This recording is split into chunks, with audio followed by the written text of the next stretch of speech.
Interviews with Tapestrists, Volume 18, Cherim's Heart of Anequina, by Livius Paris, professor at the Imperial University. Contemporary with Makamat Lucine, interviewed in Volume 17 of this series, is the Khajiit Cherim, whose tapestries have been hailed as masterpieces all over the Empire for nigh on 30 years now. His 4 factories, located throughout elsewhere, make reproductions of his work, but his original tapestries command stellar prices. The Emperor himself owns 10 Cherim tapestries, and his representatives are currently negotiating the sale of 5 more. The muted use of color, contrasted with the luminous skin tones of Cherim's subjects, is a marked contrast with the old style of tapestry. The subjects of his work in recent years have been fabulous tales of the ancient past, the gods meeting to discuss the formation of the world, the Chimera following the prophet Veloth into Morrowind, the wild elves battling Morihaus and his legions at the White Gold Tower. His earliest designs dealt with more contemporary subjects. I had the opportunity to discuss with him one of his first masterpieces, the Heart of Anequina, at his villa in Orcrest. The Heart of Anequina presents an historic battle of the 5-year war between Elsewhere and Valenwood, which raged from 3rd Era 394, or 3rd Era 395, depending on what one considers to be the beginning of the war, until 3rd Era 399. In most fair accounts, the war lasted 4 years and 9 months, but artistic license from the great epic poets added an additional 3 months to the ordeal. The actual details of the battle itself, as interpreted by Cherim, are explicit.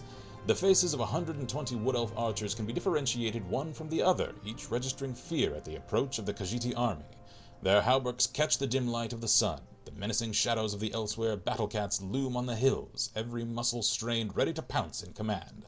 It is not surprising that he got all the details right, because Cherim was in the midst of it as a Khajiit foot soldier. Every minute part of the Khajiit medium-weight armor can be seen in the soldiers in the foreground. The embroidered edging and striped patterns on the tunics, each lacquered plate on the loose-fitting leather in the Elsewhere style, the helmets of cloth and fluted silver. "Cherim does not understand the point of plate mail," said Cherim. "It is hot, for one, like being both burned and buried alive. Cherim wore it at the insistence of our Nord advisors during the Battle of Zelinin, and Cherim couldn't even turn to see what my fellow Khajiit were doing. Cherim did some sketches for a tapestry of the Battle of Zelinin, but Cherim finds that to make it realistic, the figures came out very mechanical, like iron golems or Dwemer centurions. Knowing our Khajiit commanders, Cherim would not be surprised if giving up to heavy plate was more aesthetic than practical." Elsewhere lost the Battle of Zelinin, didn't she?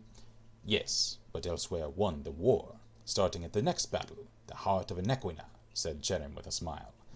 "The tide turned as soon as we Khajiit sent our Nordic advisors back to Solitude. We had to get rid of all the heavy armor they brought to us and find enough traditional medium armor our troops felt comfortable wearing. Obviously, the principal advantage of the medium armor was that we could move easily in it, as you can see from the natural stances of the soldiers in the tapestry. Now, if you look at this poor perforated Katherat who just keeps battling on in the bottom background, you see the other advantage. It seems strange to say, but one of the best features of medium armor is that an arrow will either deflect completely or pass all the way through. An arrowhead is like a hook, made to stick where it strikes if it doesn't pass through. A soldier in medium armor will find himself with a hole in his body and the bolt on the other side. Our healers can fix such a wound easily if it isn't fatal, but if the arrow still remains in the armor, as it does with heavier armor, the wound will be reopened every time the fellow moves. Unless the Khajiit strips off the armor and pulls out the arrow, which is what we had to do at the Battle of Zelinin. A difficult and time-consuming process in the heat of battle, to say the least. I asked him next, "Is there a self-portrait in the battle?" "Yes," Cherim said with another grin. "You see the small figure of the Khajiit stealing the rings off the dead Wood Elf. His back is facing you, but he has a brown and orange striped tail like Cherim's. Cherim does not say that all stereotypes about the Khajiit are fair, but Cherim must sometimes acknowledge them." A self-deprecating style in self-portraiture is also evident in the tapestries of Ranulf Hook, the next artist interviewed in Volume 19 of this series.